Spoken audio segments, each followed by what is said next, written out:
Muy buenas noches, bienvenidos a En Contexto. Hoy vamos a hablar de temas de actualidad política y todo lo que tenga que ver con lo que ocurre en nuestro país. Vamos a hablar de dos temas que están vinculados a la política: la pretensión del Poder Ejecutivo, del oficialismo, de modificar un artículo de la Constitución Nacional, decía el propio presidente de la República, Santiago Peña, en reunión con intendentes de la República una semana atrás, modificar el artículo que regula la distribución del cobro del impuesto inmobiliario. Esto debe hacerse a través de una modificación, un cambio en la Constitución Nacional. La vía es la reforma, la vía es la enmienda y además, ¿se abre o no la puerta para una reforma constitucional? Algo que después podría generar una serie de cambios en este contrato social que tenemos todos los paraguayos y paraguayas para poder llevar una convivencia pacífica, democrática, pluralista, participativa. Esa es o no la pretensión del gobierno del Partido Colorado y sobre todo del líder de Honor Colorado, Horacio Cartes. Es lo que vamos a estar hablando con un abogado constitucionalista en minutos más. Pero también vamos a hablar de lo ocurrido hoy, algo de lo cual ya se venía hablando desde hace varios días: la posibilidad de pedir la pérdida de investidura para la senadora Katia González, después de haber negado enfáticamente hasta esta misma mañana. Voceros del Partido Colorado, de Honor Colorado, presentaron el pedido de pérdida de investidura contra la senadora Katia González. Hasta esta mañana nada más estaban diciendo que no era cierto, que no había ningún pedido de pérdida de investidura.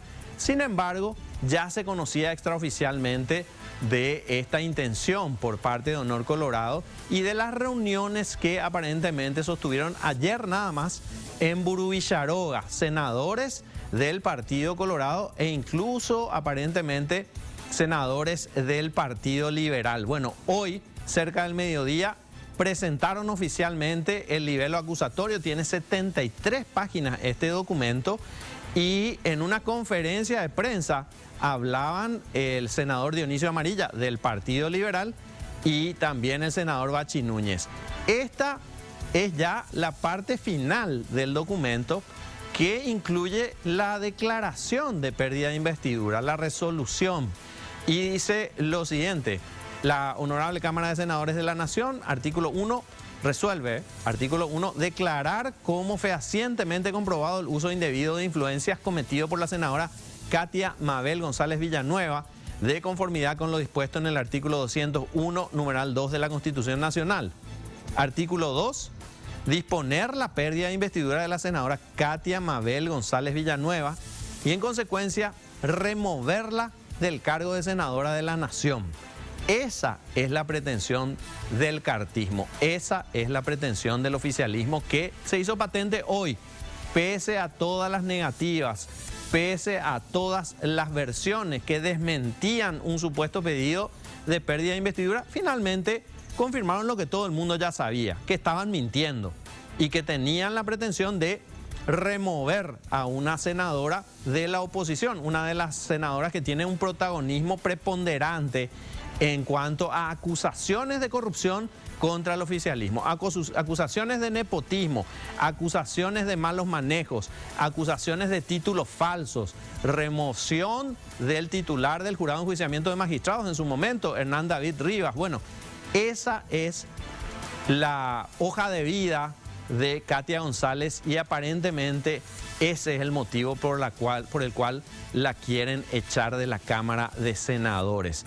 Hoy en esa conferencia de prensa hablaba el senador Dionisio Amarilla, que es liberal, y hablaba también Bachi Núñez. Dionisio Amarilla asumiría la posición de abogado acusador dentro de la Cámara de Senadores contra Katia González. Y hay que decir que esta mañana en una comunicación telefónica con el presidente del directorio del Partido Liberal Radical Auténtico, el doctor Hugo Fleitas, planteaba que hay 4 senadores de su partido que prácticamente son afines. Él decía están entregados al cartismo y son una vergüenza. Bueno, estos 4 senadores liberales firmaron el pedido de pérdida de investidura de Katia González, además de los senadores colorados del oficialismo de Honor Colorado y también los senadores de Cruzada Nacional, que hay que decir prácticamente ya son de la bancada cartista desde hace tiempo. Vamos a escuchar parte de lo que decían en esta conferencia de prensa, en principio, quienes acusan a Katia González, y luego vamos a tener la contraparte, lo que decía el bloque opositor. Nosotros, los de la bancada del Partido Liberal Radical Auténtico, nos hemos tomado el tiempo de interiorizarnos íntegramente del libro acusatorio. Y no vamos de ninguna manera a convertirnos en agentes de impunidad. Que vaya un mensaje claro ya también para el presidente del Partido Liberal Radical Auténtico. ¿Pensaron lo mismo cuando rechazaron el pedido de pérdida de investidura de Hernán Rivas? Él está investigado por la justicia. ¿Y por qué en su caso no impulsaron la pérdida de investidura? Él tiene una causa abierta. Los elementos que están en el libro acusatorio, 85. Vamos a basarnos en lo que estipula el artículo 185 de la Constitución Nacional. Su mayoría simple, entonces, vamos a darle el derecho a la defensa a la señora Katia González. ¿Cuánto tiempo? Vamos a escucharle todo lo que sea necesario, siempre y cuando el debate se desarrolle de manera respetuosa. Vamos a escucharle a sus abogados si se presentan con ella. Y posteriormente la Cámara, ¿verdad?, conforme a lo que hemos conversado entre las bancadas que hemos suscrito este libro acusatorio, tomaremos una decisión. ¿Por qué no se basan en el reglamento interno que decía que había que esperar 7 días, senador? ¿Por qué esa diferencia? Porque estamos pidiendo la derogación. Son 2 puntos que se tratarán mañana. En primer lugar, la derogación del reglamento, muy cuestionado, por cierto, por el medio que casi me mete el micrófono en la boca. Y en segundo lugar, verá el libro acusatorio de la señora Katia González. Cuando sea un cartista el acusado, ¿van a elevar otra vez a 30 votos los necesarios para la pérdida de investidura? Señora, usted sabe que la política es dinámica. Después de Katia, ¿por quién más van, senador? Por cualquiera que incurra en un tráfico de influencia. Y me incluyo. Si yo cometo esto, ¿ustedes creen que me voy a salvar? Si Bachi Núñez lleva un policía y le pone la camiseta del Partido Colorado y hace pegatina, ¿qué van a decir ustedes? No me van a defender. Si Bachi Núñez tiene una... Usted se le acusó de abuso indebido de influencia. Si me deja terminar, por favor. Si Bachi Núñez tiene una funcionaria y después yo firmo por ella y ella está en Miami, ¿qué van a decir? Bueno, era parte de lo que decían y alegaban hoy desde el oficialismo. Hay que decir, prácticamente el líder Dionisio Amarilla, digo bien, es parte del oficialismo colorado, de acuerdo a sus acciones. Hoy lo decía el doctor Hugo Fleitas, del Partido Liberal Radical Auténtico, presidente del directorio. Él decía, ellos son prácticamente personas que se han entregado al cartismo. Esa es la calificación que le puso el presidente del Partido Liberal Radical Auténtico. Y después vamos a hablar del reglamento para la pérdida de investidura, porque el reglamento para la pérdida de investidura se modificó en diciembre del año pasado, en diciembre del 2023. Fue el cartismo el que planteó esta modificación y aprobó la modificación para la pérdida de investidura, y en ese reglamento se necesitan 2/3 o mayoría absoluta de 2/3, o sea, 30 senadores para una pérdida de investidura. Mañana lo que quieren primero es volver atrás, ir a lo que dice el texto de la Constitución Nacional y que la pérdida de investidura se pueda dar por mayoría simple. Y seguidamente, después de derogado el reglamento que ellos mismos habían modificado, ir a la pérdida de investidura de Katia González. Vamos a escuchar lo que decían desde el bloque opositor, un bloque opositor que prácticamente se creó hoy ante esta crisis. La senadora Yolanda Paredes de Cruzada Nacional, quien acusaba duramente a quienes habían sido miembros de su lista para el Parlamento. Y también vamos a escuchar al senador Rafael Filisola, en este caso con la contraparte, ¿verdad?, defendiendo a Katia González. Escuchemos. A los 3 senadores le digo, Zenaida Delgado, Yaminal y Chaqueñito, no tienen vergüenza, realmente no tienen vergüenza, son un asco de personas por prestarse, por dinero o tráfico de influencia, a avasallar el Estado de Derecho en Paraguay. Ustedes no fueron electos por eso. Ustedes prometieron dignidad, prometieron respeto a la soberanía, respeto a la Constitución Nacional. Hoy se prestan como prostitutas a un poder autoritario encabezado por Horacio Cartes. Sinvergüenzas. No hay fundamentos para una medida como esta, que es tan grave, que implica dejar sin efecto un mandato que fue otorgado por el voto de más de 100.000 personas, y con argumentos que, bueno, ahora vamos a leer lo que dice la acusación. Pero los argumentos no tienen, hasta ahora lo que vimos por los medios de prensa, algunos argumentos están definitivamente desechados. Por ejemplo, el que hace relación al funcionario de Contraloría,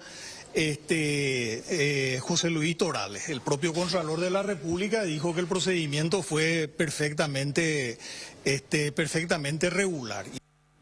Bueno, hicieron una reunión urgente desde el bloque opositor. Allí estaban diputados, senadores de distintos partidos, y también incluso llegó a estar el gobernador del Departamento Central, que entre paréntesis se vio afectado por la decisión del gobierno de administrar el dinero del almuerzo escolar y seguidamente incluso derogar o cambiar o modificar un artículo de la Constitución bajo el cual el 15% de lo que recauden los municipios tienen que ir a las gobernaciones. Bueno, incluso sin eso le dejarían a la gobernación de Central. Pero en esta reunión, después de hacer el análisis de lo que estaba ocurriendo, hablaron la senadora Esperanza Martínez y más tarde incluso habló la senadora Celeste del Partido Liberal, quien decía, entre otras cosas, que esto es un avance de un proyecto autoritario, y hablaba Celeste Amarilla incluso de llevar a movilizaciones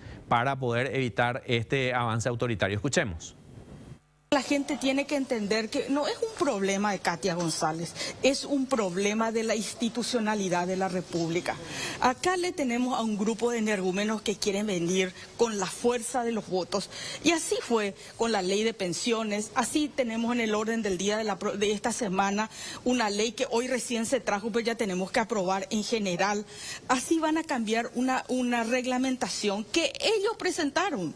Ellos presentaron hace 2 meses y no son capaces de cumplir. Y como tienen que hacer el capricho de la gente que está por encima de ellos, que son sus patrones, entonces van a cambiar la ley para poder atropellar.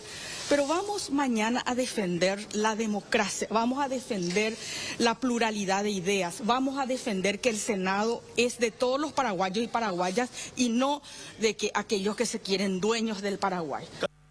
Es alarmante lo que está sucediendo. Creemos que estamos viviendo aquellos momentos de la militancia astronista, donde ya no se respetaba nada, donde no había ley, donde no había norma, y donde ya el dictador Stroessner estaba absolutamente desquiciado y descontrolado con todo su entorno.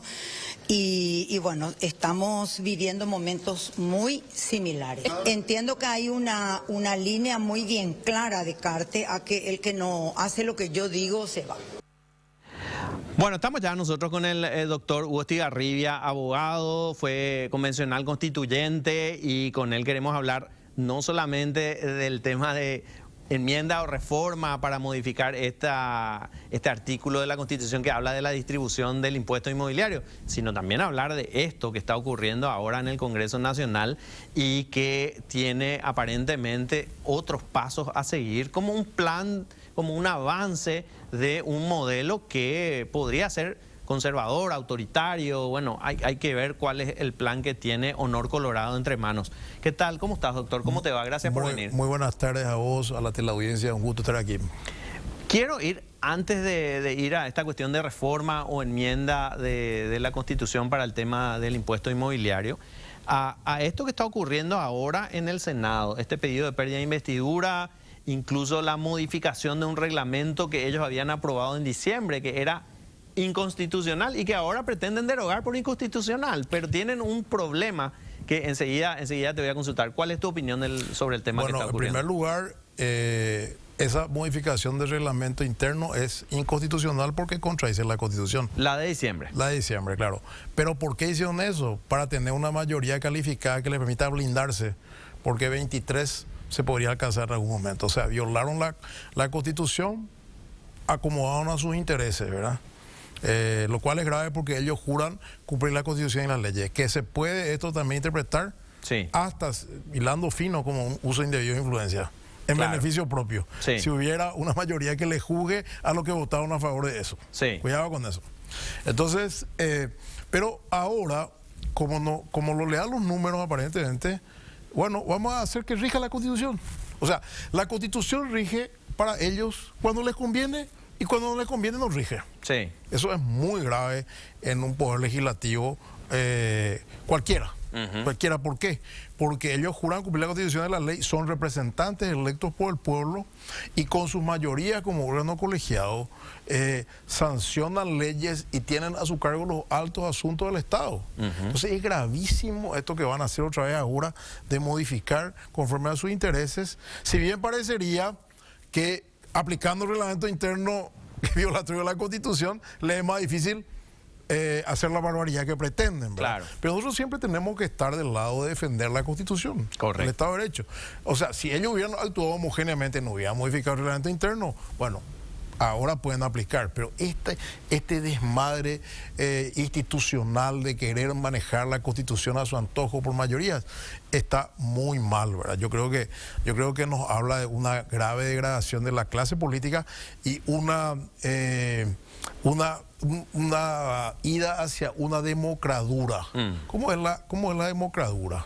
Vamos a mirar un poco cómo se inicia el gobierno de Chávez, de Ortega, después de Maduro. Empieza con una legitimación popular, un voto popular, y después empiezan las reformas legales. Te agregarían a Nayib Bukele.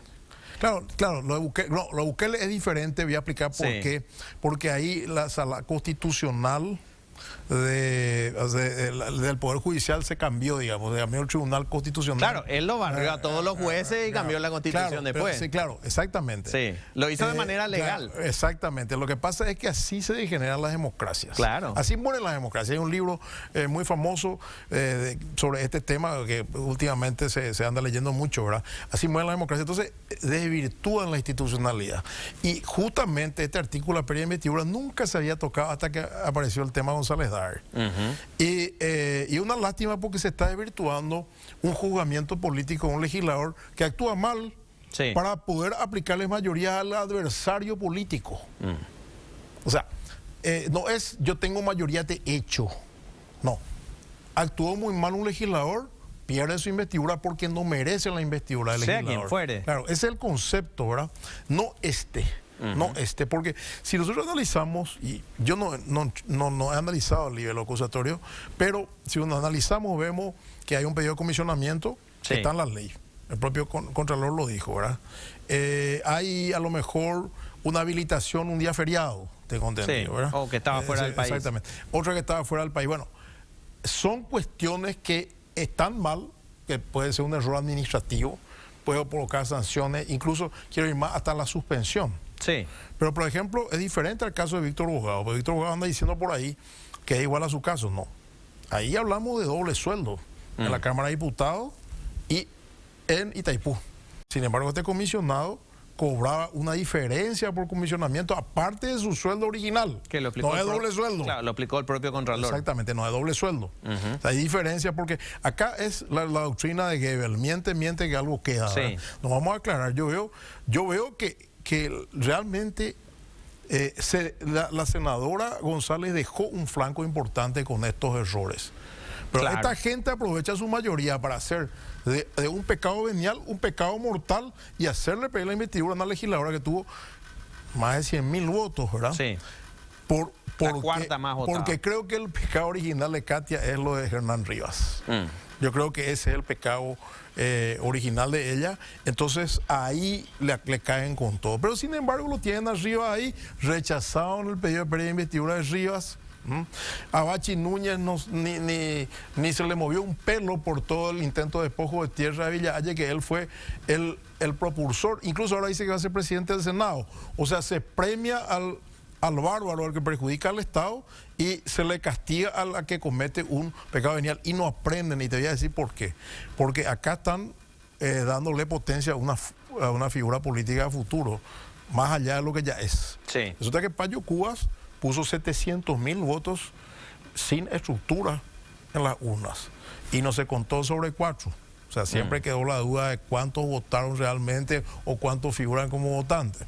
Bueno, en política, cuando te victimizan, vos creces. Claro, te martirizan. Claro, entonces te martirizan. Entonces yo creo que están cometiendo, aparte de un error jurídico importante, aparte de atropellar con todas las instituciones, la inseguridad jurídica cada vez es mayor. Es mentira esto que dicen que el grado de inversión se va a alcanzar.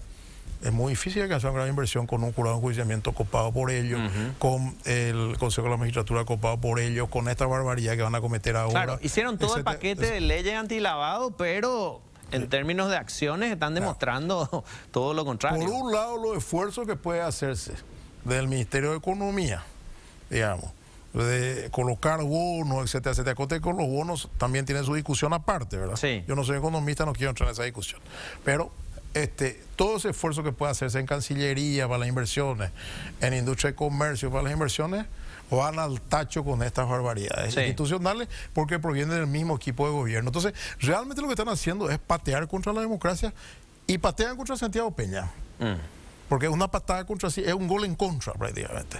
Entonces yo veo que la democracia paraguaya empieza a tener peligros graves, ya como lo tuvo en su momento con Oviedo, como lo tuvo en la enmienda del 2017. O sea, siempre Paraguay tiene esos problemas de un personaje que pretende adueñarse de la democracia y termina mal. Por ejemplo, yo observo algunos detalles exteriores. Hoy hubo una reunión entre el embajador de Estados Unidos y el nuncio apostólico. Sí. O casualmente ellos han intervenido en solucionar la crisis política del 2019. Y el cardenal Alberto Martínez también. El cardenal Alberto Martínez, creo. Entonces, Entonces quiere decir que empezamos a ver señales de preocupación. Porque cuando estas reuniones se publicitan, no son aisladas. Y es lo que siempre sostenemos. Lamentablemente Paraguay no deja de ser una democracia tutelada. Porque llega un momento en que acá los políticos hacen barbaridades y tiene que haber un tirón de orejas de afuera. Introdujiste un tema que me había llamado la atención hoy en un documento que le voy a pedir a nuestro productor si es que puede ubicar el documento que presentan hoy desde el oficialismo como primer punto a tratar mañana en la sesión extraordinaria de la Comisión Permanente. Ese documento es el pedido de modificación del reglamento de pérdida de investidura. En ese documento, los senadores firmantes dicen que el reglamento que ellos aprobaron en diciembre viola la Constitución y utilizan como argumento para derogar e ir nuevamente a lo que dice realmente la Constitución, un argumento que había dado Katia González en contra de la modificación que ellos querían hacer, diciendo el texto de la Constitución es claro, debe ser mayoría simple para la pérdida de investidura. Pero si yo fuera fiscal general del Estado y leo un documento firmado por los senadores que dicen el reglamento que modificamos en diciembre del 2023 viola la Constitución Nacional, me imagino que se tiene que investigar quiénes firmaron esa modificación para violar la Constitución. Claro, eso hoy que son senadores a lo mejor pueden estar resguardados. Pero dentro de unos años que llegan los senadores puede venir un proceso judicial en contra de ellos. Hoy están blindados como legisladores, pero el día de mañana no. Pero ¿qué puede esperar también si hoy se produjo otro golpe letal contra la justicia al desestimarse la denuncia contra Arévalos de parte de la fiscal que tenía que ratificar lo actuado por el fiscal inferior o ir a lo que el juez estaba pidiendo? Entonces taparon esa barbaridad con esto. Hoy lo blanquearon a Arévalo. Sí. El caso de Arévalo es bastante complicado porque Arévalo tuvo un solo profesor aparentemente para 61 materias. El profesor que le tomó examen todavía no era abogado. Sí, ¿verdad? Y era casi su empleado. Fue Viernes Santo, rindió 15 de agosto de 2013. Entonces, dejar impune un caso como este, se tenía que tapar de alguna manera con otro embrollo, porque yo veo que esa es un poco la estrategia del gobierno. La dinámica. Lo mismo pasó con el impuesto inmobiliario, que podemos discutir después, ¿verdad? Sí. Que para salvar una cuestión tira la pelota hacia el impuesto inmobiliario y se empieza el debate, es constitucional, que se reforma, que se enmienda, que esto, que aquello. O sea, siempre esa es la estrategia. Pero lo Arevalo es gravísimo, porque hoy te puedo asegurar que la inseguridad jurídica en Paraguay es mayor. Y te lo digo, ella te hablo como abogado. Cuando nos consultan el estudio jurídico, la seguridad jurídica de Paraguay, ¿y qué le va a contestar? ¿Que es buena? No. Es lo que contestamos. Todos los estudios jurídicos tenemos ese problema, ¿verdad? Los abogados tenemos ese problema. No hay seguridad jurídica en Paraguay. Por eso es que los inversores que vienen acá, básicamente van al agro, a la ganadería, nuestra tierra es fértil, materia prima, maquila, pero las grandes inversiones que podrían venir, ojalá pudiera haber otra inversión como la que se potencia con Paracel, por ejemplo. No van a venir porque no hay seguridad jurídica. No se puede confiar en la justicia paraguaya. Y ese gran talón de Aquiles. Al no venir la inversión, Fito, no viene el empleo en el sector privado y el Estado sigue engordando y está cada vez más gordo, ya no se puede mover. Entonces, es complicado. Yo por eso te digo, esto que parecería a favor de Peña es un gol en contra para Peña. Pero ¿por qué también sucede esto? Porque no puso un solo legislador Peña de Honor Colorado. Claro. Todo esto le puso el señor Horacio Cartes. ¿Entiendes? Que es el verdadero poder. Exactamente, yo justamente dije esto. Yo creo que el señor Cartes sigue sumando en su jineta, como se dice cuando hacemos servicio militar, ¿verdad? Sigue sumando precintas contra la democracia, ¿verdad? Y sigue, y piensa que se puede hacer lo que quiera. Bueno, hay que aprender un poco de Stroessner. Stroessner creyó que iba a quedarse siempre y se lo sacó. Si el pueblo empieza a ganar las calles y se vuelve insoportable esto, se vuelve insoportable para Peña, para Liana, y puede terminar mal en muertos, heridos, magnicidios, como terminó, por ejemplo, quema de Congreso, asesinato de Rodrigo Quintana, etcétera, etcétera. O sea, cuando la gente empieza a salir a las calles, que el paraguayo es tranquilo, es pacífico, aguanta hasta un momento, ¿verdad? Pero en las redes, por ejemplo, ya tenemos un pireo ahí generalizado hace tiempo. Yo estoy notando, ¿verdad? Y veo que se va descomponiendo. Como me dijo la otra vez un amigo empresario que justamente me dijo, yo le voté a Peña, me dijo.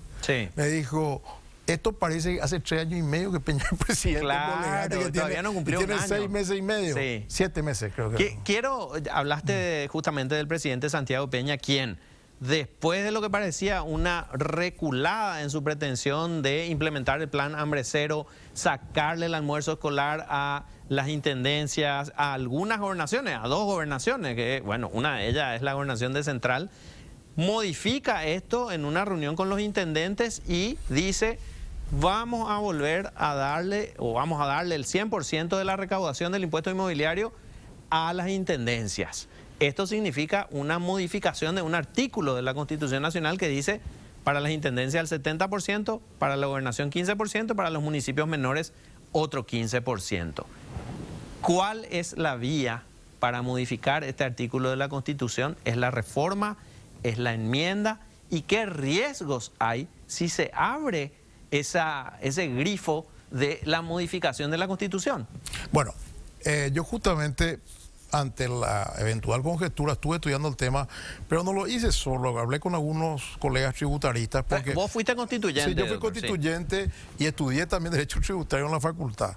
Pero hay cosas que a veces uno también es mejor hablarla con los especialistas. Sí.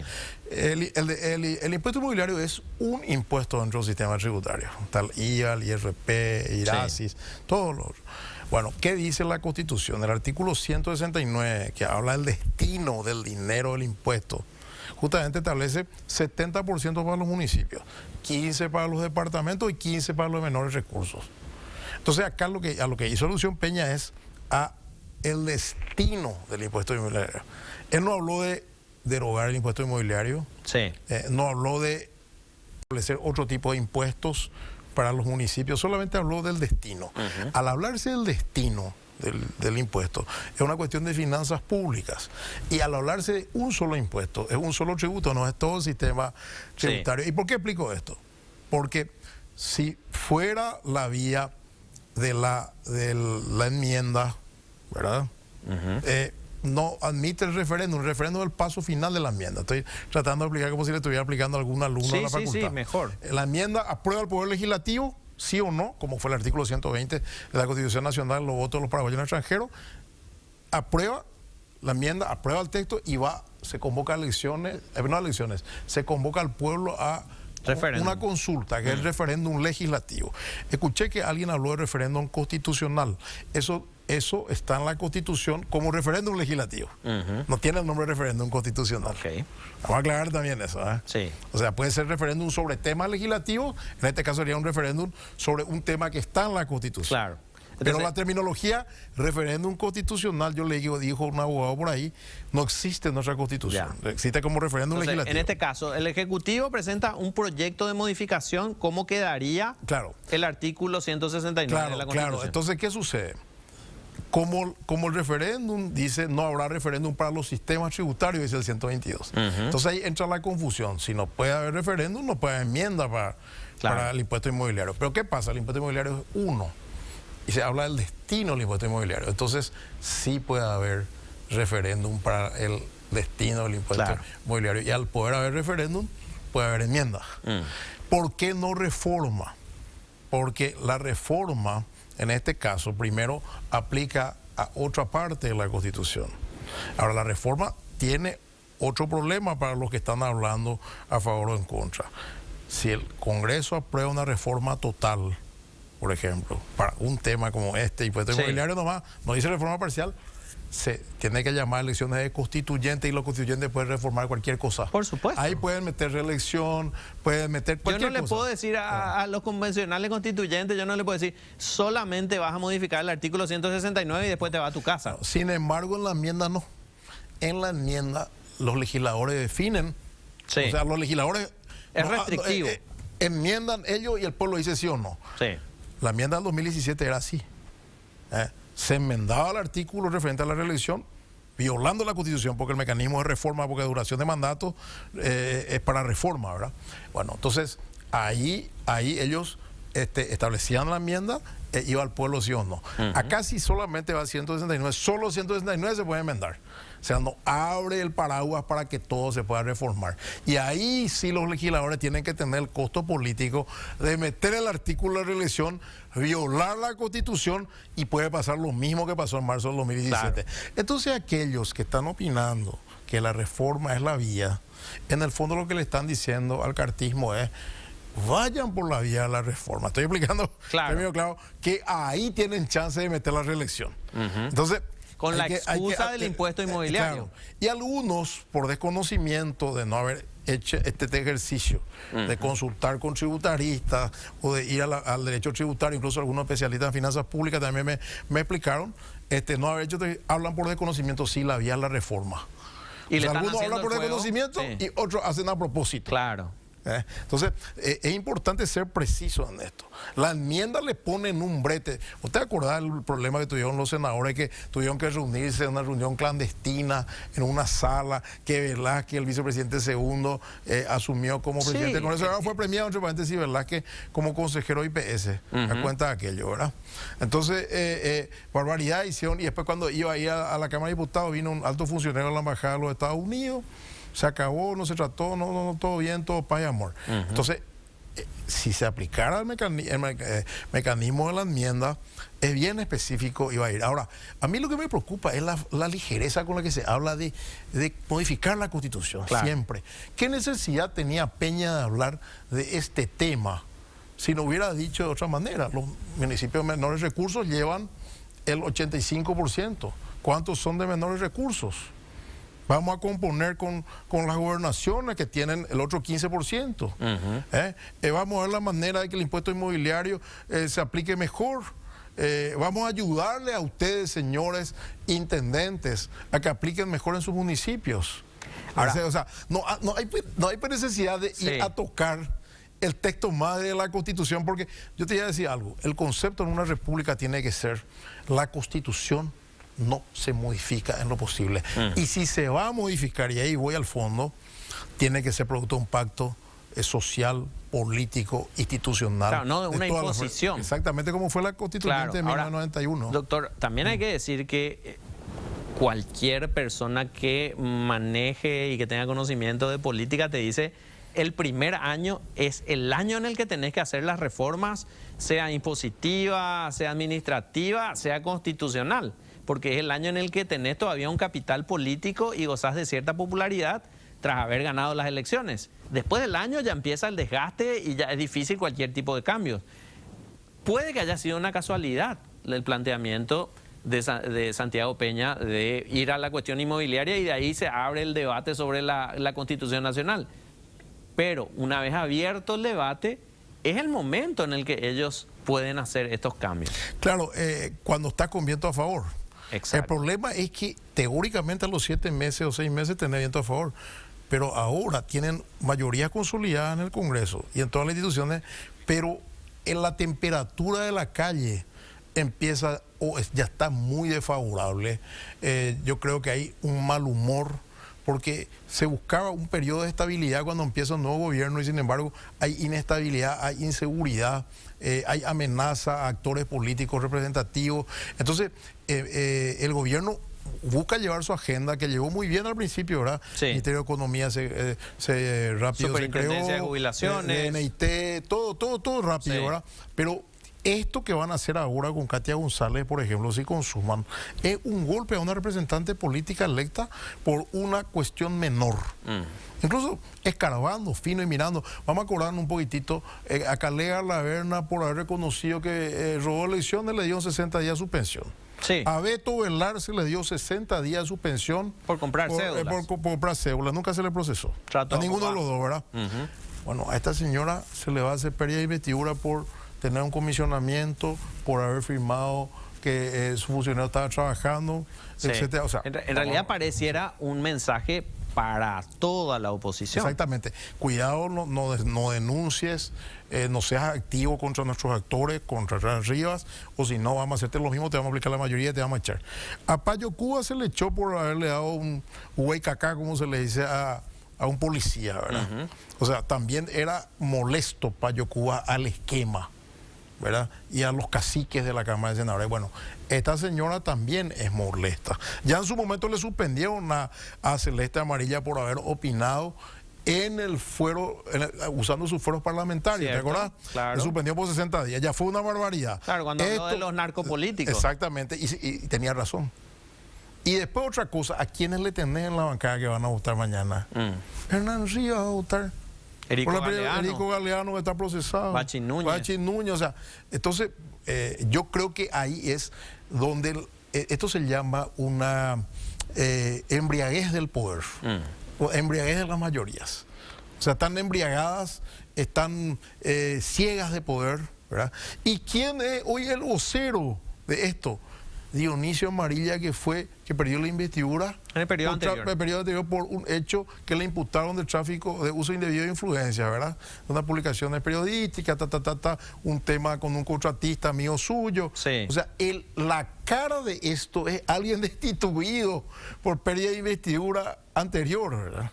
Yo escuché hoy que el periodista le hacía la entrevista, le decía, pero usted cómo pone la cara por algo que usted cuestionó, ¿verdad? Y Dionisio no sabía cómo salirse.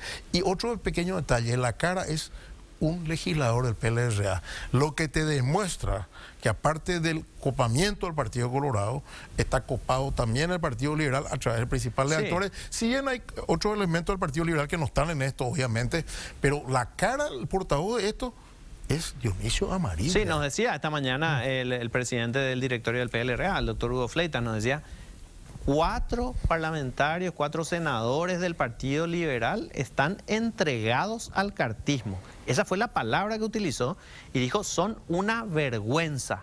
Sí. Y bueno, y ahí hablaba de Hermelinda, de Edgar López, hablaba de Dionisio Amarilla, bueno, y citaba a los cuatro parlamentarios del Senado, del Partido Liberal, que están directamente entregados al cartismo. Exactamente. Y después hablamos otros análisis, por ejemplo, los de la Cruzada Nacional, ¿verdad?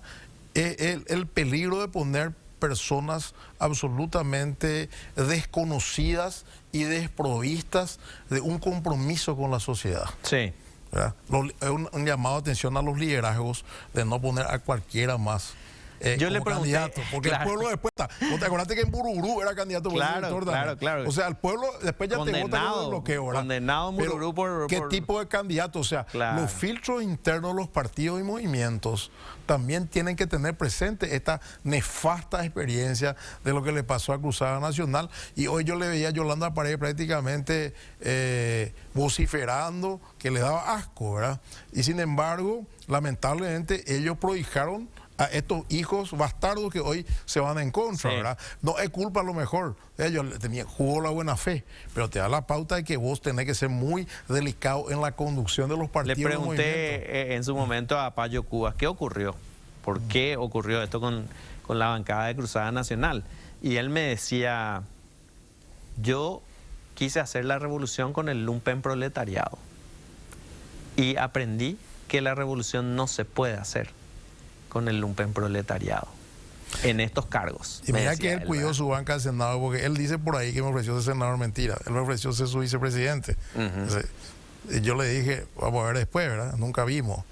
Pero él, estos cargos de legisladores, cuidaba para este tipo de gente. Sí. Y se equivocó grande, y tenés que equivocar, tenés que ser. Y en ese sentido ahí viene la vieja discusión, voto directo versus la elección por dedazo en los partidos, que es el origen del voto del voto directo, ¿verdad?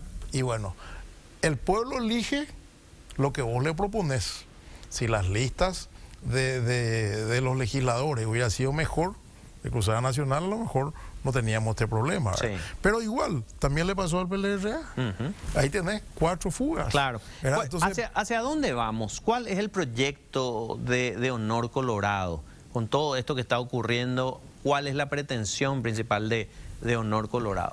bueno, yo creo que Honor Colorado parte de la base que este es un pueblo que aguanta todo y que tiene demasiado dinero para, cuando se acercan las elecciones, tirar las campañas electorales, ayudar a la gente con clientelismo, con prebenda, y con eso consolidar una mayoría, porque es lo que ha venido dando resultados.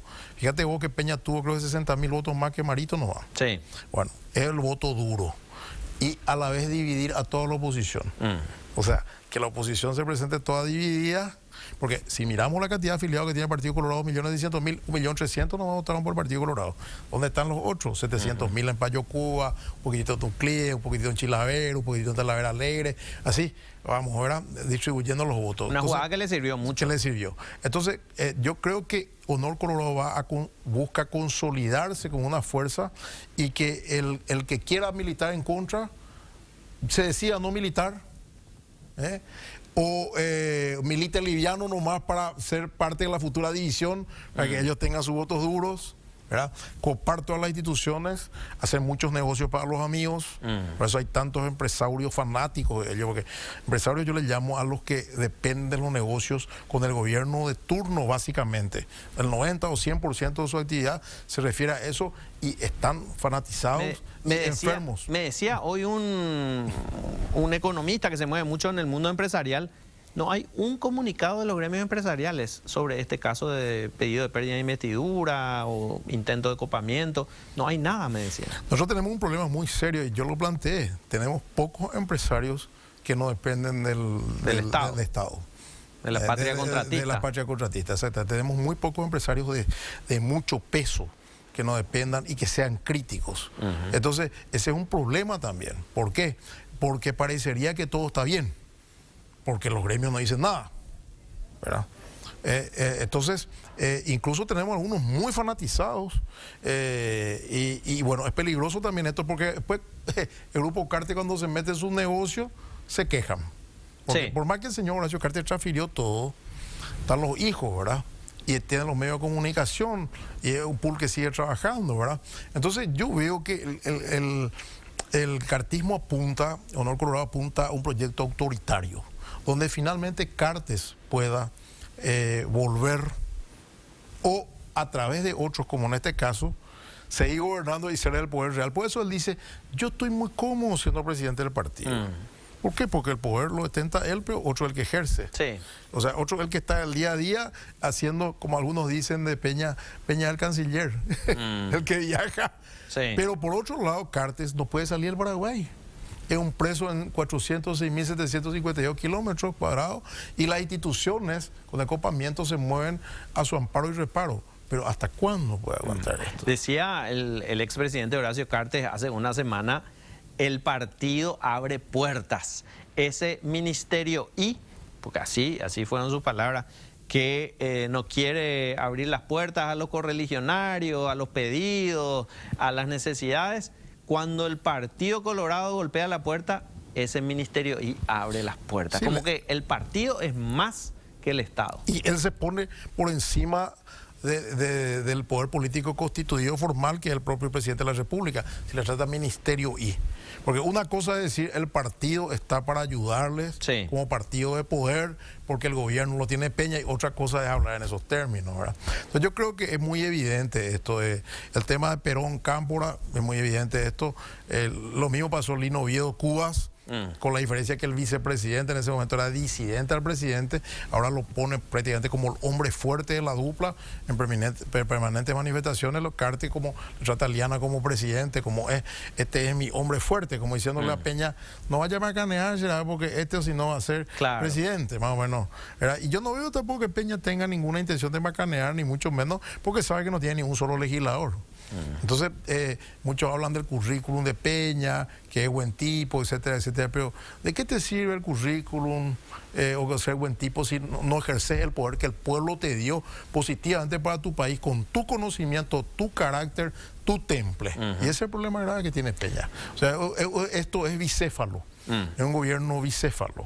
¿Qué puede hacer, en este caso, Katia González, mañana, pasado mañana, en términos políticos y jurídicos? Porque, a ver, yo decía hoy, acá es voto a voto, porque acá ya no hay argumentos jurídicos válidos cuando te dicen en 24 horas se trata esto. Incluso el reglamento que ellos mismos modificaron daba un plazo de 7 días para que el legislador pueda armar su defensa, ¿verdad? Pero ahora ellos dicen, no, en 24 horas se tiene que hacer esto porque tiene que ser en caliente y que no haya movilización y que no haya ningún tipo de estrategia de defensa, digamos. ¿Qué puede hacer en este caso Katia González? Lo que puede hacer Katia González es evitar que ellos alcancen 23. Que yo creo que tendría que buscar toda la oposición. Escuché que 16 estaban comprometidos con Katia. Ellos lo que tienen que buscar es que se evite el número 23. Eso es lo primero, y si no consigue eso, bueno, defenderse con argumentos sólidos y válidos a través de una buena defensa. Con el pedido de pérdida de investidura le queda muy poco tiempo, pero yo creo que básicamente lo puede hacer porque ella es abogada, es profesora universitaria, incluso ella misma lo puede hacer, la gente le puede acompañar, si bien nunca es aconsejable defenderse en causa propia, ¿cierto? Porque uno pierde también la objetividad de la defensa por más buen abogado que sea. Entonces yo creo que ella tendría que defenderse, y después, si hay que hacer la destituye, ella misma dijo que su suplente va a ser igual que ella. Entonces a partir de ahí yo creo que ella va a conseguir algo muy importante, de victimizarse. O sea, es malo para lo inmediato, pero bueno para ella en su futuro político. Ahora, ¿qué tiene que hacer la oposición? Esto que yo vi por primera vez que se está haciendo, armar un bloque opositor compacto. Claro. ¿Qué quiere decir esto? ¿Que solamente ante la crisis pudieron compactarse? No. Esto tendría que haber hecho el 1 de julio, al día siguiente de asumir, y haber hecho valer este bloque opositor compacto con la fuerza disidente colorada de Fuerza Republicana, y a lo mejor conseguían con eso incluso evitar fugas, porque si ellos tenían el poder del Senado bien compactado, no sé si diputados le daban los votos, pero el Senado les daba, y teniendo la presidencia del Senado y las comisiones, probablemente muchos que se les fueron se hubieran quedado, se podían haber quedado. Entonces, esa actitud de unidad viene tardía, pero por lo menos veo que viene, ¿verdad? Claro, pero es como que la historia se repite, ¿verdad? Porque, a ver, durante la dictadura hubo agrupaciones que legitimaron desde el Congreso, incluso a Stroessner en elecciones que todos sabíamos que eran ficticias y que participaban desde el Congreso, los famosos geniolitos, y que después, digamos, en un momento dado era tan insostenible la situación que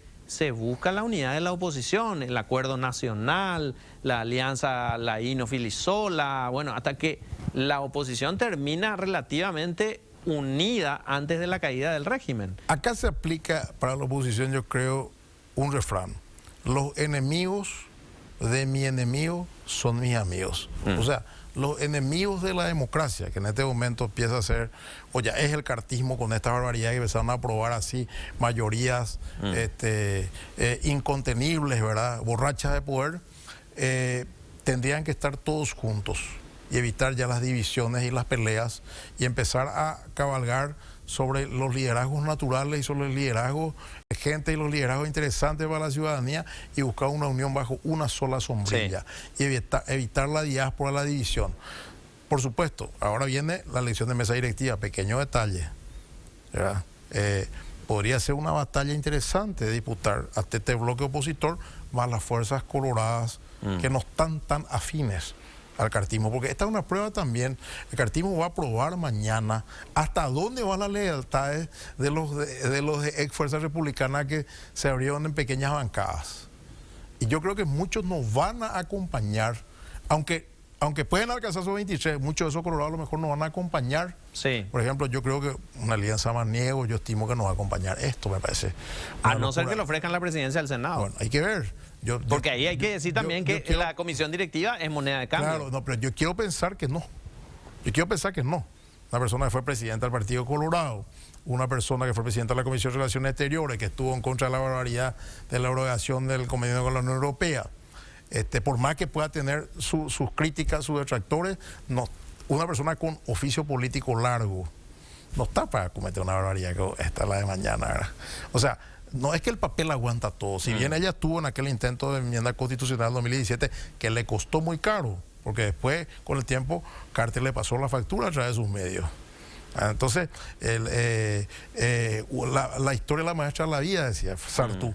Entonces yo creo que hay algunos actores que conocen el tema y que no se van a prestar. Entonces también es una oportunidad. Yo siempre hablo de crisis de sinónimo de oportunidades. ¿Por qué?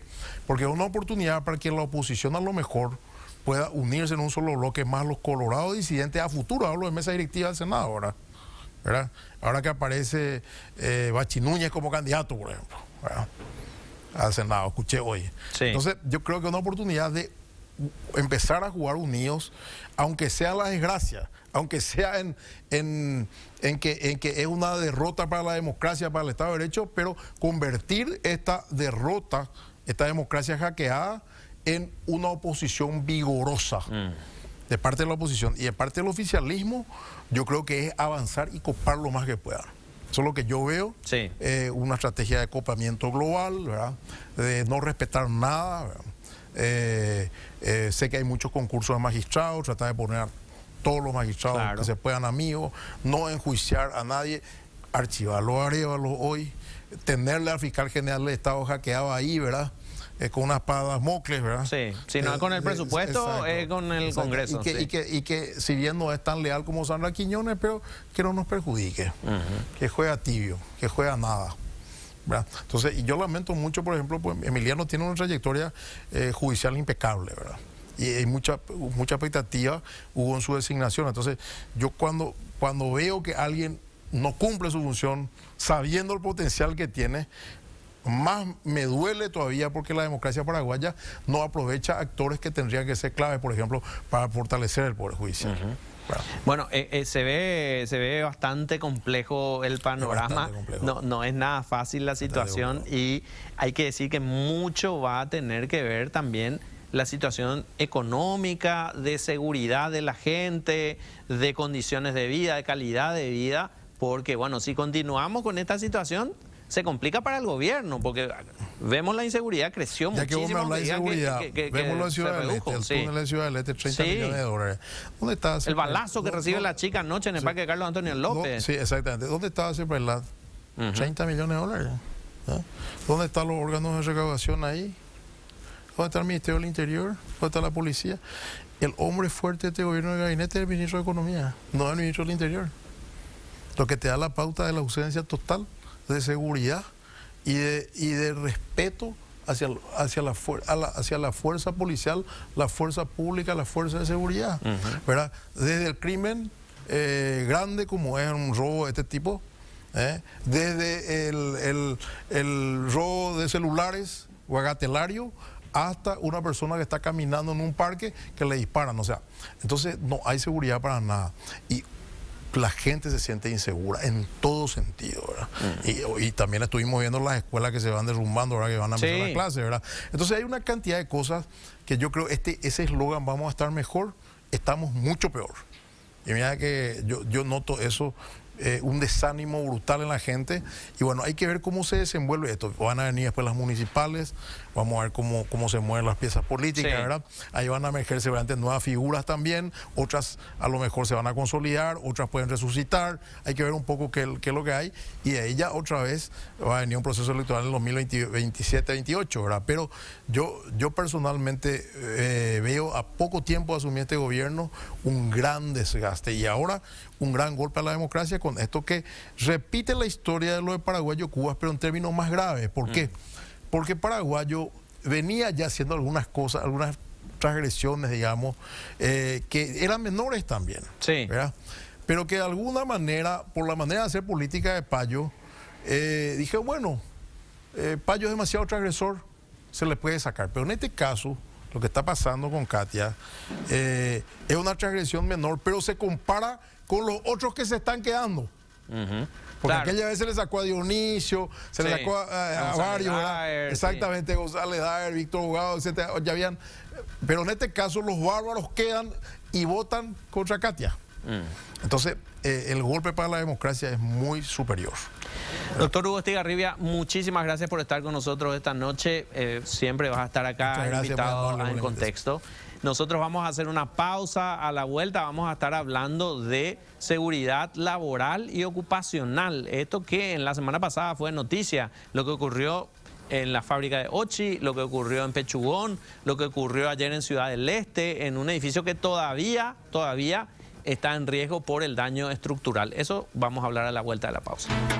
Estamos de vuelta en Contexto y como anunciábamos antes, vamos a hablar en este bloque de lo que tenga que ver con la seguridad industrial y lo que tenga que ver con la seguridad ocupacional, algo que es una materia pendiente en nuestro país y que con los últimos acontecimientos quedó en evidencia, ¿verdad? Lo ocurrido hace una semana nada más en la planta de Ochi, en San Lorenzo, lo ocurrido después en la planta de Pechugón, en Capiatá, y bueno, ayer un incendio que hasta hoy continúa en Ciudad del Este, en un edificio en construcción, donde obreros quedaron atrapados y los bomberos tuvieron muchísimas dificultades para poder trabajar y llegar hasta la altura en la que se estaba dando el incendio. Estoy aquí en compañía de los bomberos voluntarios, el capitán Cristian Monjes, también está con nosotros Hugo da Silva, que bueno, nos van a hacer una demostración y nos van a contar un poco cuáles son los protocolos de seguridad que se tienen que dar cuando hay un siniestro y en ese siniestro están implicados algunos elementos químicos, bueno, todo lo que pueda generar algún riesgo. Capitán, ¿cómo estás? ¿Cómo te va? Gracias por venir. Buenas noches, Vito, ¿qué tal? ¿Cómo estás? Un gusto estar contigo, un orgullo, te veo en televisión y te escucho en radio. Ay, gracias, capitán. Estamos ahí para... Orgullo de estar con ustedes que hacen un trabajo voluntario que es sumamente riesgoso y que salva vidas. Lo veo a Hugo con un equipo especial que me imagino se utiliza en ciertas ocasiones. No es el equipo normal que se utiliza para un incendio, por ejemplo. No es el equipo normal, si bien los equipos estructurales que nosotros tenemos, que venimos utilizando, están preparados para hacer una entrada y una salida rápida en ciertas ocasiones, ¿verdad? Pero cuando hablamos de materiales peligrosos, la emergencia es un poquito distinta. Generalmente en un incendio vamos corriendo a un incendio de materiales peligrosos, somos más de... Se evalúa primero. Se evalúa a qué vamos a enfrentarnos, cómo vamos a enfrentarnos, y se va viendo los criterios que uno va a implementar en ese lugar, en ese momento. Como solemos decir, o suelen decir los oficiales más antiguos, no todos los incidentes o todas las emergencias son iguales, ¿verdad? Entonces, la experiencia, uno te ayuda un poquito aquí, un poquito allá, y vos vas tomando algunas decisiones, ¿verdad? Acá mi compañero, mi colega da Silva, está con un equipo de aproximación, está con especial para líquidos y gases, tiene una bota, ¿verdad?, que es para químicos agresivos, puntera de acero, ¿verdad? En este caso trajimos para demostrar una máscara, que nosotros le decimos máscara full face o máscara de rostro completo, ¿verdad? Que generalmente se utiliza en espacios abiertos. No podemos entrar en espacios confinados. Vamos a suponer que aquí hay un gas, se liberó algo, con esta máscara no podemos entrar. ¿Por qué? Porque necesitamos que haya circulación de aire, ¿verdad? Hipotéticamente tendríamos que estar utilizando ya otro equipo, que es el equipo que suelen verse en casi todas las parecen noticias. unos astronautas. Podríamos usar, es algo que parece, es lo más cercano a ser un astronauta, como vos estás diciendo, pero en la jerga bomberil se les conoce como los Teletubbies, ¿verdad? ¿Por qué? Porque por el peso, por el peso del equipo, ¿verdad? Y las botas. Entonces, y es más hermético. Y es más hermético. Vos estás totalmente aislado del ambiente. Claro.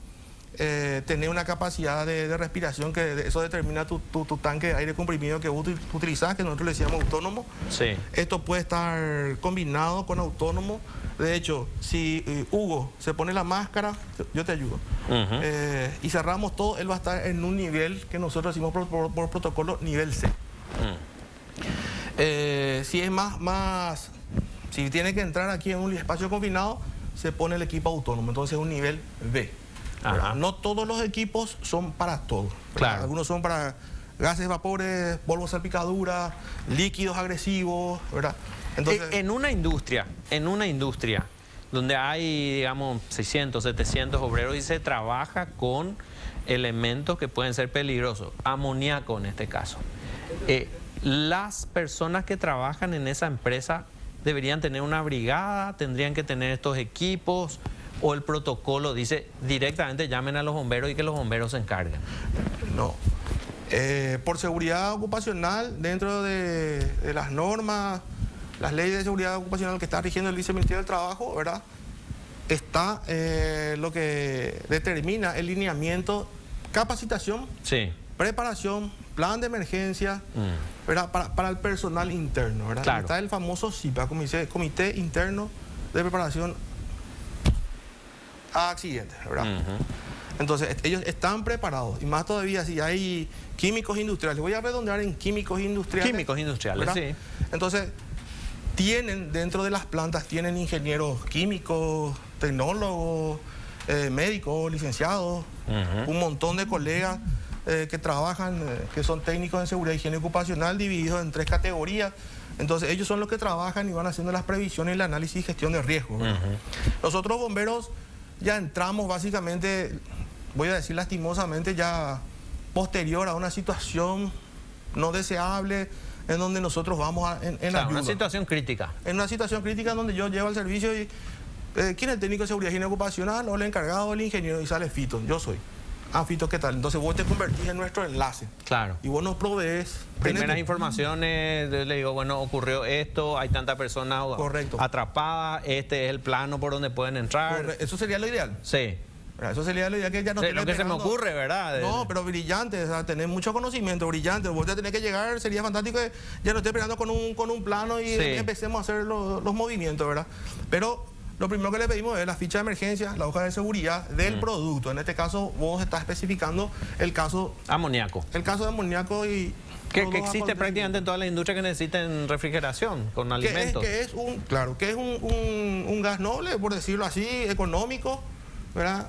Que se utiliza y está autorizado en la industria, grandes industrias, donde tienen que tener cadena de frío y ese tipo de cosas. A Hugo le quiero preguntar... no tiene solamente. No, está sin micrófono, Hugo, porque estamos para la demostración. ¿Qué tipo de entrenamiento tiene que tener un bombero o bombera voluntaria que va a ingresar y va a utilizar este equipo? Bueno, mira, para entrar a una situación con materiales peligrosos tienen que comenzar primero por un curso que es de primera respuesta a incidentes con materiales peligrosos, que es básicamente el ABC y el saber utilizar una guía de respuesta. ¿Verdad? Hoy por hoy, anteriormente usábamos la guía naranja, que buscaba libro por libro, anotabas, etcétera, etcétera. Hoy con la tecnología al teléfono, vos sacás, metes el número, te pido, ¿cuál es el número ONU por el cual está registrado? Yo meto ahí, ya me sale en el teléfono. Y hoy por hoy con el teléfono yo ya puedo en tiempo real hacer, por satélite, sacarte y hacerte una animación de hacia dónde se va, siempre y cuando tenés que tener en cuenta la dirección del viento. sí o sí tenés que tenerla en cuenta. Claro, Esa porque es tu si no medida pueden de quedar protección. atrapados y pueden verse afectados quienes están viniendo para ayudar. Así, ¿verdad? Es más o menos cuando estás haciendo el asado y te sale el humo. Claro, Bueno, entonces vos tenés que rodear por detrás. Sí. Tenemos en cuenta eso, utilizamos fichas técnicas, hojas de seguridad que nos provee o directamente vamos a algo genérico. ¿Verdad? Bueno, esa es la primera respuesta. Después están los cursos ya en nivel, es el nivel 1, después está el nivel 2, el curso de operaciones, que eso se subdivide en emergencias industriales y en emergencias a gran escala. Sí. ¿Verdad? Y después viene el técnico. Nosotros hoy prácticamente tenemos casi un compendio de lo que es el comando de incidente, porque lo manejamos todos los bomberos. Y bueno, vamos viendo quiénes son los que tienen mayor idoneidad, los que tuvieron capacidad de ir al extranjero. Y de eso tiene una subdivisión que tenga que ver con armas químicas y ese tipo de cosas. Ahora, ocurre un siniestro en una industria, te quiero preguntar, antes de lo que hay que hacer, estadísticamente tampoco es una cuestión que ocurra muy seguido como los incendios, por ejemplo. Esto que ocurrió de la fuga de amoníaco o de algún componente químico. No es muy normal esto, me parece. Ocurrió 2 veces en una zona y nos llama mucho la atención.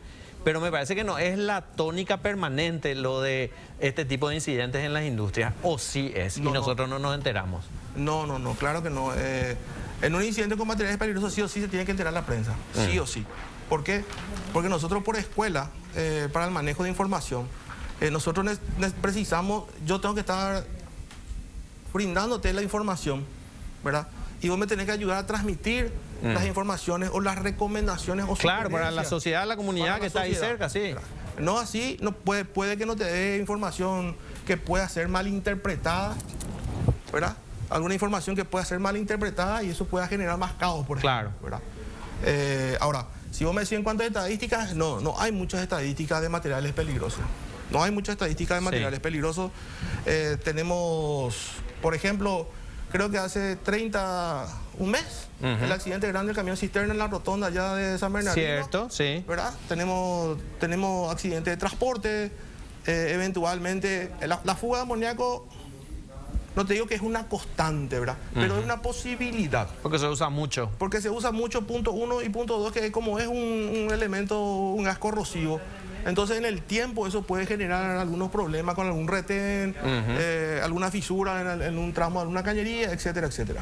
Bueno, Cristian, Hugo, nosotros vamos a hacer una pausa. Se suman ya en un ratito también autoridades de ministerios que están involucrados en todo lo que tenga que ver con seguridad industrial y ocupacional. Vamos a seguir hablando de esto a la vuelta de la pausa. Última parte del programa, nosotros seguimos hablando de seguridad industrial y sobre todo seguridad laboral, ocupacional, y se sumaron al programa, en este caso desde el Ministerio de Trabajo, Empleo y Seguridad Social, Anaí Carballo, directora general de Inspección y Fiscalización. Anaí, ¿cómo estás? Buenas noches. Muy buenas noches, Fito. Muchísimas gracias por la invitación. Y también está con nosotros Ana Karen Casco, ella es directora de Fiscalización y Seguridad Ocupacional. Ana Karen, ¿cómo estás? Muy buenas noches, Fito. Muchas gracias por la invitación y gracias también por el espacio. Quiero preguntarles, porque bueno, acá estamos con Cristian, con Hugo, ellos son bomberos voluntarios y ustedes tienen, digamos, la labor institucional desde el Estado de llevar adelante estas políticas de fiscalización, de seguridad ocupacional, de seguridad industrial. ¿Cuál es la tarea principal que tienen ustedes en sus dependencias desde el Ministerio de Trabajo, Empleo y Seguridad Social? Anaí. Sí, bueno, cuando hablamos de seguridad industrial y salud ocupacional, hablamos del área o disciplina que se encarga de identificar los riesgos laborales, ¿verdad?, en que están expuestos los trabajadores, ¿verdad? Nosotros tenemos una dirección que se encarga directamente de cuando tenemos protocolo en caso de accidentes laborales. Nosotros como fiscalizadores nos constituimos hasta el lugar, relevamos los datos, vemos, nos ponemos a trabajar en el ambiente, en el campo, como se dice. Sí. Y de acuerdo a eso empezamos a tener un informe preliminar del momento, ¿verdad? Ajá. Ana Karen, ¿tu tarea dentro de esta dirección cuál es exactamente? Sí, yo me encargo de todo lo que es la parte operativa,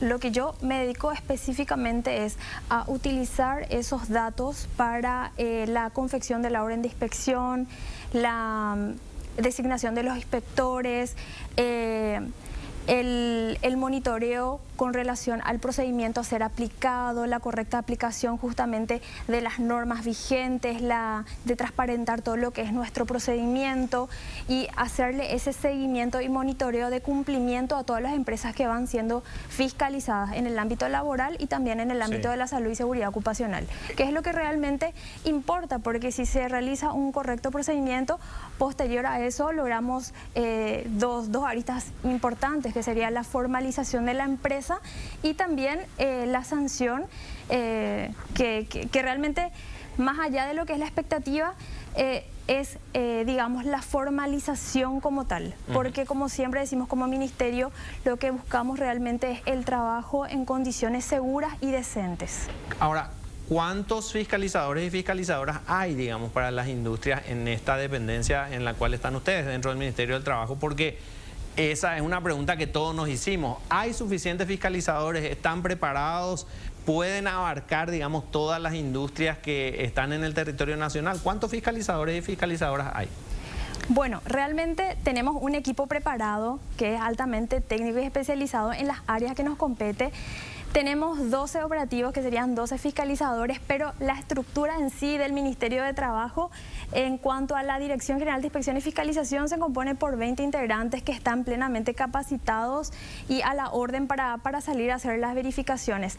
Claramente estamos dentro de un plan de mejoramiento y reestructuración de la dirección, porque lo que buscamos, y como vuelvo a repetir, es la transparencia en todo lo que es el procedimiento inspectivo, y estamos renovando el plantel, estamos tratando de buscar esa transparencia tan anhelada dentro del ámbito de la inspección y realmente realizar inspecciones eficaces y efectivas que tengan una respuesta a la sociedad, que es lo que tanto se demanda y que es nuestra lucha constante, ¿verdad? Sí, en el caso de las industrias, ¿cada cuánto tiempo se hacen estas fiscalizaciones? ¿Se hacen cuando se va a abrir, se va a habilitar la industria? ¿Se hace anualmente? ¿Cómo es el proceso para, bueno, decir, están al día en estas fiscalizaciones, en todo lo que tenga que ver con seguridad industrial y ocupacional?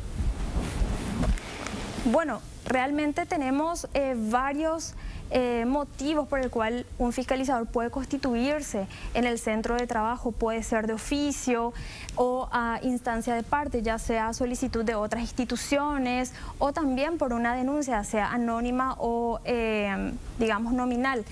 Nosotros como Ministerio de Trabajo tomamos muy en serio las inspecciones programadas que son de oficio, entonces analizamos mediante un sistema estadístico cuáles son las posibles empresas que pueden, digamos, tender más hacia la informalidad y nos enfocamos al procedimiento de formalización mediante la inspección del trabajo. Hay como un mapa de riesgo, digamos. Así mismo es. O sea, este tipo de industrias o de este tipo de emprendimientos puede tener más riesgo de informalidad y ahí centramos el trabajo, es lo que estás diciendo.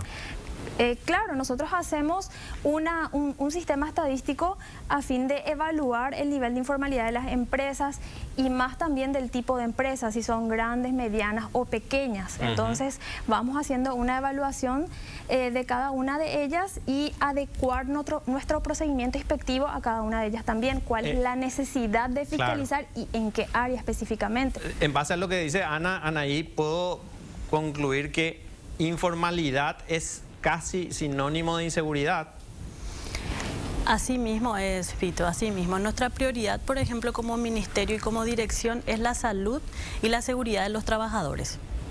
Y si no están formalizados, no tienen IPS, no tienen probablemente un protocolo de seguridad ante algún tipo de siniestro, eso es lo que de alguna manera se busca formalizar. Claro, eso es lo que se busca, Fito. Antes de concluir, porque ya nos estamos quedando sin tiempo, me decías, Cristian, estos eventos que tuvieron en esta semana los pusieron a prueba a todos en términos institucionales, o sea, bomberos voluntarios, Ministerio del Trabajo, INTN, todos los que tengan que intervenir en prevención, en una intervención, estuvieron trabajando en conjunto. Así mismo es, Fito. En estos dos grandes eventos que tuvimos, quiero resaltar esa capacidad que tuvimos de formar un comando, un puesto de comando integrado, interinstitucional, multidisciplinario, ¿verdad? Pudimos compartir con los colegas del Ministerio del Trabajo, ¿verdad? Entonces era mucho más fácil. Entonces hacíamos reuniones, compartíamos la información, decidíamos qué íbamos a decir, cómo íbamos a hacer cada uno en su ámbito de competencia. Y eso ayuda a tomar buenas decisiones, ¿verdad? Y terminar felizmente bien, ¿verdad? Bueno, ojalá la cultura de la seguridad ocupacional, de la seguridad laboral, sea una cultura generalizada en nuestro país, en la industria, en el comercio, en el servicio. Un extinguidor es algo que tendría que haber en cualquier local comercial, en cualquier copetín, en una oficina donde hay personas que brindan un servicio de cobranza, tendría que haber un extinguidor y por lo menos una salida de emergencia, ¿verdad? En la cocina de la casa. En la cocina de la casa. Bueno, vamos a seguir hablando de este tema. Lamentablemente nos quedamos sin tiempo. Anaí, Ana, gracias por estar con nosotros. Cristian y Hugo también. El trabajo que hacen los bomberos voluntarios siempre lo vamos a apreciar porque realmente ustedes con sus vidas se dedican a salvar vidas. Así que muchas gracias por estar aquí esta noche.